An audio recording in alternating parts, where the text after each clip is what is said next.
Airline expansions are always fascinating. However large or small they may be, what they do for us is provide us with the opportunity to get an insight into the outlook for an airline. At Turkish Airlines, their plans are bold and big, following the outlining of a new strategy and business targets looking ahead.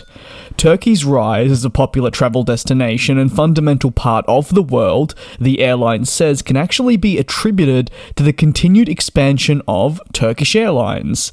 The carrier revealed a host of bullet point form goals that they hope will be achieved by 2033, a 10-year plan essentially that'll form the future of the airline.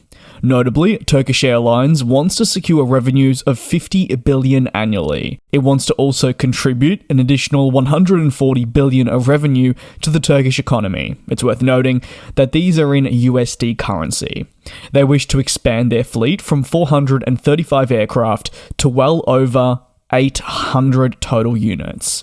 Through this expansion of fleet, the goal is to have a network of over 400 passenger destinations to go along with it as well. Additionally, they want to carry 170 million passengers per year, that is compared to the current 85 million, while reaching 150,000 employees. Now, this wouldn't be just within their main Turkish Airlines, but would also include all the various subsidiaries that make up the Turkish Airlines group. The airline is also targeting sustainability and a whole lot more. You can find a full link to their press release down below in the sources area of the description if you'd like to read more of the smaller areas that they're going to be focusing on. However, it's the fleet and route expansion that I feel really should be the focus, at least for today's video. Turkish Airlines are certainly not plotting a minor expansion, as they're looking to almost double their fleet. So let's talk fleet.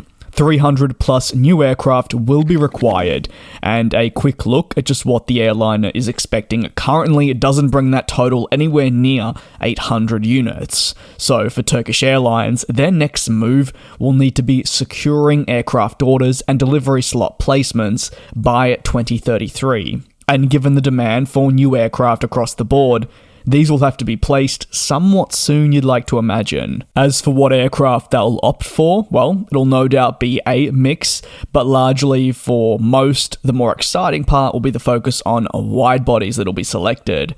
Turkish Airlines already flies the 777, 787, and the A350, so they're very well equipped and largely have spread their business far and wide. In fact, the only next generation wide body, if you will, that's not currently on order is that of the 777X from Boeing. When talking about their upcoming route network, with goals to expand to over 400 destinations, there are only going to be so many of those that will be in close proximity to Turkey. Therefore, we've seen a lot of talk surrounding launching to Australia, among many other untapped markets for the airline, and to do so, more wide bodies will be required. History suggests that committing to aircraft they're already flying makes sense for maintenance, crew training, commonality, and revenues. Can Turkish Airlines achieve a goal of operating eventually over 800 aircraft and everything they've listed in their press release? Or is this a ploy to just win people over? Let's see what the future holds, but in the meantime, you're welcome to share your thoughts below in the comments. At the end of the day, what you all have to say is a very valuable part of the makeup of this community. Giving the ability for people to share their thoughts is one of the wonderful things I'm able to do with this publication. So, feel free to go down below in the comments and discuss. Thank you very much for watching. Stay tuned. There's a lot to come this week in the aviation industry, and I'll be doing my best to cover all those developments right here. And we'll fly.